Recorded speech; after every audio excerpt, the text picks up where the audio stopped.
Alright, what up, world? Hemingway checking in. Hey, man, my hair look a little wild right now, but it's cool because, yeah, we're working on it. But look, man, y'all make sure y'all subscribe to the YouTube page and y'all ring that notification bell. Y'all get all the notifications for all my videos that I have going forward. Mondays, Wednesdays, and Fridays at 12 p.m. after this week. We will make sure we are locked and loaded and ready to get that knocked out. I still can't get this little man bun the way I want to get it, so we gonna rock how we rocking. But the topic of today's video, man, hip hop is not dangerous. Like, being a rapper, being strictly a rapper, being strictly a creative, it's not dangerous, dog. Like, you know, I won't say specific names here, but RIP to anybody we've lost who has been a hip hop artist and we've lost to any type of negative outcome, any violence, anything like that. Like, rest in peace to anybody at any given point in time that was involved in hip hop, whether they were known, unknown, and we've lost to any type of violence, right? But when we think about hip hop, dog, hip hop, like, it's not dangerous. And me personally, I understand that I'm an aspiring artist, and I'm more so of the unknown category because I'm such a smaller artist. So I haven't really blown up yet to a point to where I have a big following. A lot of people know my name, but it's very frustrating to hear people saying that, like, rap is dangerous and being a rapper is dangerous and all. You gotta be careful. You say you want to be a rapper for what? Like, you might go outside and get shot. Bro, it's plenty of rappers out here living a life that don't attract that type of energy. And I don't want to get this misconstrued with anybody who lives the opposite life, that type of energy might be involved into that lifestyle. But in a nutshell, man, we all know hip hop, from the birth of hip hop to now, hip hop is like 50 years old. The streets and hip hop go hand in hand. That's always going to be the case. Hip hop is the voice of the streets. That's always going to be the case. So a person like me who's not necessarily involved in the street life or anything like that, I don't really come from that. I'm never going to talk down or disrespect anybody who was dealt that hand, because that's the hand they were dealt, and they got to live the life with the cards that were given. You know what I'm saying? They gotta play the game of life with the cards that were given, and so do I, and so does any other individual, whatever cards that were given, whether that be the race card, the height card, the weight card, you know what I'm saying, the confidence card, whatever your issue is, whatever your thing is, financially, whatever. Like, everybody's dealt a different deck of cards to play this game of life. And with hip hop, it did start as the voice of the streets. But what happens a lot of times in hip hop is, once we hear these stories and these headlines of somebody getting jumped, fought, shot, stabbed, whatever, in the most negative, violent way, those are usually people who transition directly from the streets into hip hop. And though they go hand in hand, there's still some things of that lifestyle that linger and cross over with them, that follows them into this new lifestyle or this new venture that they're going on.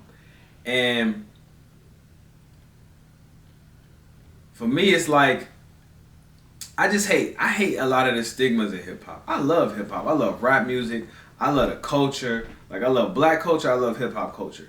Mind you, those are two separate things. They're very similar, but those are two separate things. Like, hip hop culture is not the culture of all black people, but it's definitely the strong second when you think about the word culture in reference to black folks, African American folks, whatever you want to classify yourself as in the state of the U.S. that is a person who looks like me and melanated, right? And this shit probably gonna get deeper a little bit. I don't know. I'm not trying to go off on no crazy tangent. But at the end of the day, if you come from the streets and you transition into anything good, we ain't even gotta talk hip hop. It's dudes who was in the streets, got money in the streets, might have had the least amount of beef, issues, whatever, and they had an exit plan. I'm gonna get in this thing and I'm gonna get out this thing and I'm gonna go start a business. And they start that business and they still have some things that linger from the prior lifestyle. That's just how it goes in some cases. But to the guy who just woke up and was like, or always had this feeling like, yo, I want to be creative. I have a way with words. I like music. I like beats. I want to make music. And they do that, and they never really had to deal with the streets or had any type of dealings with the streets. That's a completely different person than somebody who was literally in the genre of like trap rap, for instance, right? Who was literally a trapper. They sold things to make a living that more than likely wasn't legal, but they had to make a living, and they talked about the life that they lived, right?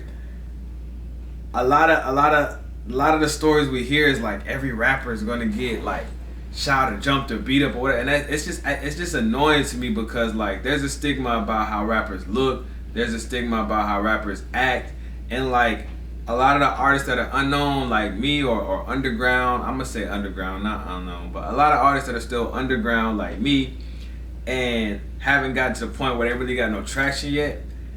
Sometimes we fight with the thought of like, yo, like man, if I go out here and do whoop-de-whoop, I'm probably gonna get some attention from some people, and then they gonna be like, oh yeah, he a rapper. Yeah, dude, yeah, he a rapper. The dude who just went in there and he a rapper.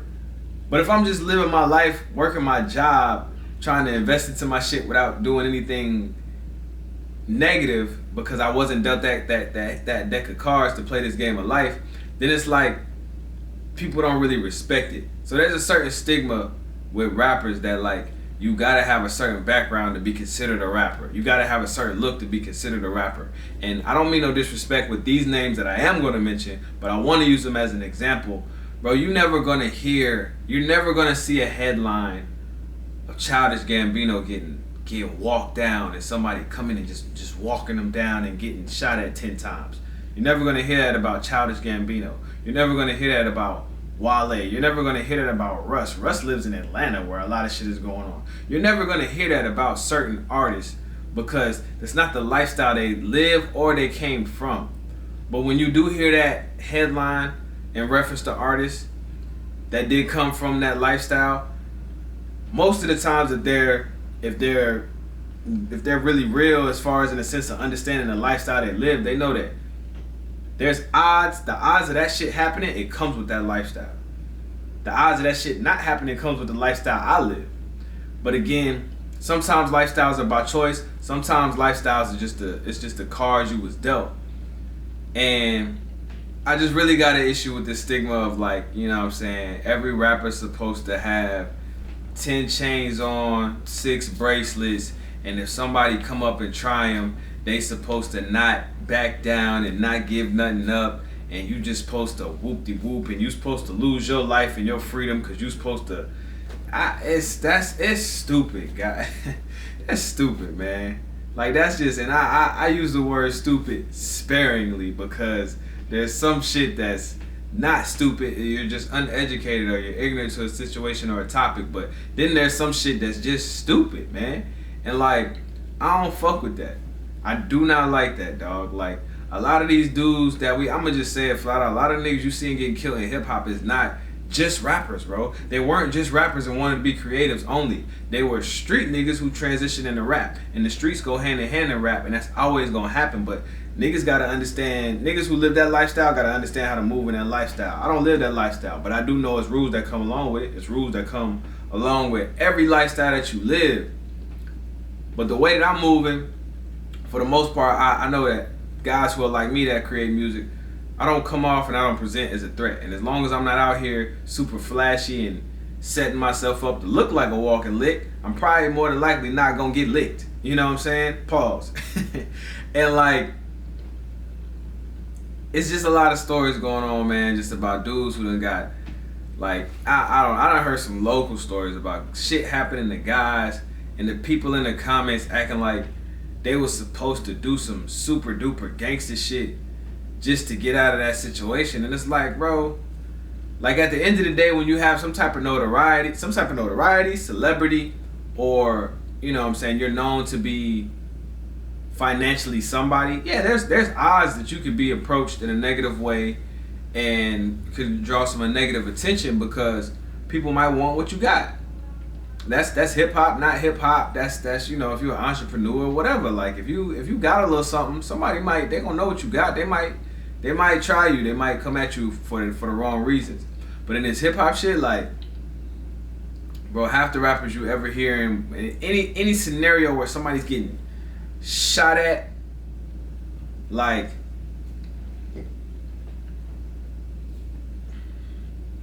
any scenario where somebody's getting like shot at, more than likely it was a whole. It's a lot less likely that they were just in a bad place at a bad time, and it's a whole lot more likely that they presented a certain type of energy that attracted that. Like I know dudes who come off a certain way, they gonna get tried because the dudes who see them coming off that way, it's just hands down rule number one. Like, I gotta try you, I gotta press you, I gotta see what you about. And there's dudes who come off the opposite way and they're not getting really, nobody's paying them attention in that way, in that lifestyle. You know what I'm saying? And they could be somebody, but like, I don't know, man. And then even with like just the presentation and how we look as artists, like, yeah, bro, a lot of the artists, a lot of stuff we pick up as artists, we do get from guys who are in the streets. And back in the day, people who wanted to rap, you rapped and you emulated how you look from the guys in the streets. Run DMC, for instance, right? This is an old school group, but Run and DMC, those were the artists for real. Jam Master Jay, he was the DJ, but Jam Master Jay was the guy who was really in the streets. So the chain, you know what I'm saying? The big Dookie chain, you know, the Adidas, the hats, the Kangos, and the style, the style that they represented as Run DMC, that was a street style from Jam Master Jay, but he was really the street guy. The other two were not.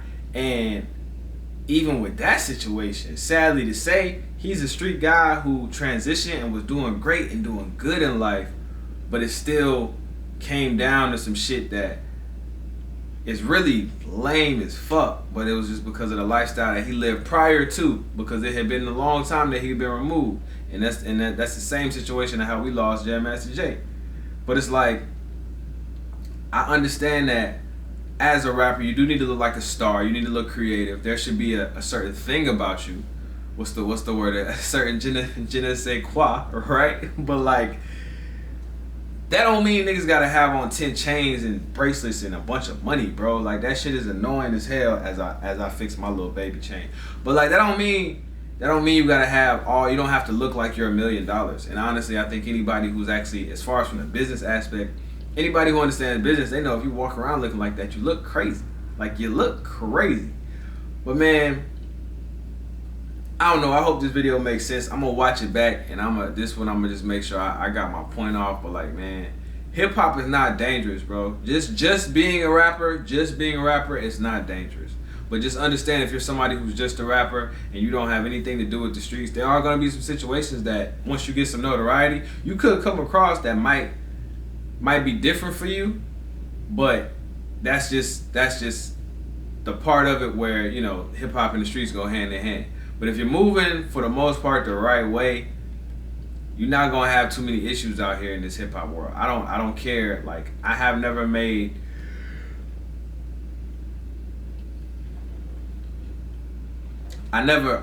it to a major level yet, so I can't speak on things that I don't know as far as that level way up there. But I do know that rappers who don't present themselves as street niggas is not getting pressed and not getting ran down on, bro. I don't know how else to say it other than that. And this ain't no disrespect to anybody who really come from that lifestyle in the streets, but like, that's just not how it's happening, bro. That's just not. Anybody who's like me, they're not walking in presenting themselves as a threat or any type of nigga from the whatever. So yeah, man, rap isn't as dangerous as people making it out to seem. It's just a lot of niggas who is in this rap shit come from that street shit, and you still got old ties and shit you gotta work out, and you gotta pick a side, bro. You gotta pick a side. I done heard that some of my favorite artists is some of the some of the guys, you know what I'm saying? Jeezy, T.I., but even those two guys in particular in reference to Atlanta and a lot of shit going on in Atlanta, they'll tell you when you get on and you get popping, you gotta pick a side, bro. You gonna be in the streets or you gonna be in this hip hop shit, in this hip hop and music and business shit. If you're gonna be in this shit, cool. Just go on and grow and process and progress. But if you're gonna still dibble and dabble in them streets, bro, you're gonna be fucked up. I watched the Lil Baby documentary, man. And Lil Baby's the same thing a lot, and I saw that, you know, there's some cats who told him kind of the same thing, like, you gotta pick a side, like, you gonna be in this shit or you gonna be out this shit. And he decided to dedicate to the music, and he is where he is now. He's Lil Baby. Sadly, he had a homie who had somewhat of opportunities to get on like him, and I don't know the whole scenario of like what his situation was. Maybe he wasn't as talented, maybe he didn't have the same work ethic, whatever, but nonetheless, the cards he was dealt, he still felt like he had to play in the streets. He played in the streets, and he's no longer with us. And it's just like, motherfuckers gotta pick a side. I don't know. I'm nobody to really talk about the politics of this shit, but I do have an issue with the stigma of like people thinking just because I say I rap, like, oh, what you think you supposed to? You ain't no rapper. Where your jewelry at? Where your, you know what I'm saying? You ain't got nothing on you. Like, where you supposed to have something in your waistband, and you like, bro. And these and mind you, this is not just white kids who think that's how I'm supposed to present myself. There's a lot of young white kids who think that the gangster shit is how you're supposed to present yourself. But it's not just them. It's a lot of people that look just like me who think that, oh, I say I'm a rapper, I'm supposed to be strapped up and have on 3 chains and fucking have 10 bands in my pocket at all times. Like, y'all know what I got in my bank account or what I saved up from my 9 to 5 or my taxes that I get every year, which is the actual reality of this shit, because a lot of these niggas be lying. Don't get me started on this shit, man. Anyways, I go by the name of Hemingway. I just want y'all to make sure y'all subscribe to the page. If y'all like real conversations like this, then ring the notification bell. You'll get notifications for all the videos that I have going forward. And go check out my new single, Go to Work. This is probably the longest video I've done thus far. I'm surprised my card is not cut off on me yet. But Go to Work is out right now, streaming everywhere. We have like 500 streams on Spotify. That's the most traction I've had as an artist in a while. And guess what? That's a milestone for me. So I'm happy about it. I don't really give a fuck what nobody else think about that shit. Y'all keep streaming that. Let's get that up to 1,000, then 10,000, then 100,000, then 1,000,000. And then we gon', you know what I'm saying? We're gonna be where we need to be. Until next time, Hemingway checking out. Y'all have a good weekend, man.